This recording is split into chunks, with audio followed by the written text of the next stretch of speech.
रुद्राय देवाय नमः उग्राय देवाय नमः वीराय देवाय नमः महतो देवाय नमः पूजां समर्पयामि शुभमाघ्रापयामि स्वामिदीपं दर्शयामि यदा भागं नैवेद्यं समर्पयामि अमृतमस्तु मृतो वस्त्रमसि प्राणापानव्यानोदानस्तमानः नैवेद्यं समर्पयामि ताम्बूलं समर्पयामि वीरायं दर्शयामि ओम भोरेभ्यो घोरघोरतरेभ्यः सर्वेभ्यो नमस्ते अस्तु रुद्ररूपेभ्यः वीराजनं दर्शयामि हर नमः पार्वतीपतये हर हर महादेव हर शंभो शंकर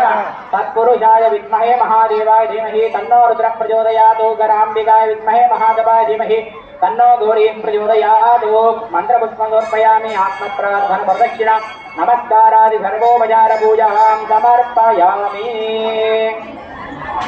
नमेश వచ్చేయండి గుడికి ఇందాక న్యాయం కూడా పోయండి చూసిండు నాకు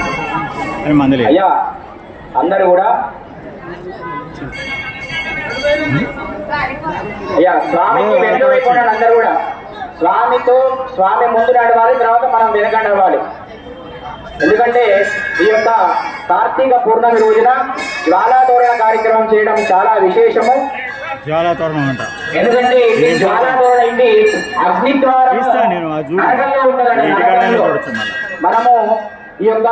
దేహాన్ని విడిచిపెట్టిన తర్వాత మరి నరకానికి వెళ్తే అక్కడ మొదటగా ఈ యొక్క అగ్ని ద్వారం ఉంటుందట ఆ ద్వారం మనము ఖచ్చితంగా దాటితేనే లోపలికి వెళ్ళేటువంటి అవకాశం ఉంటుంది ఆ ద్వారం మనం దాటేటప్పుడు ఆ ఉన్నటువంటి జీవుడు ఎంతో ఇబ్బంది పడుతూ ఉంటాడట అటువంటి ఇబ్బంది పడకుండా ఉండాలంటే కార్తీక పూర్ణమి రోజున మన దేవాలయంలో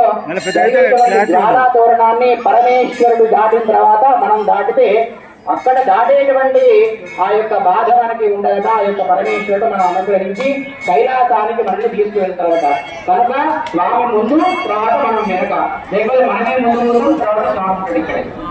అర్థమైనా ముందు నరకానికి పోతాం మనం కాబట్టి స్వామి ముందు వెళ్ళిన తర్వాత మనం పోవాలి స్వామితో పాటు మనం వెళ్ళాలి మంచిది మంచిది పోవాలి అందరూ వెనక్కి పోవాలి వెనక్కి వెళ్ళిపోవాలి అందరూ స్వామి వెనక్కి వెళ్ళండి వెనక్కి పోవాలి అందరూ మీకే చెప్పేది వెనక్కి పోవాలి అందరూ వెనక్కి వెళ్ళాలి అలాగే విశేషమైనటువంటి గాథ మరి ఈ యొక్క త్రిపురాసుల సంహారం జరిగిన తర్వాత ఆ యొక్క పరమేశ్వరుడు ప్రమద గణాలతోటి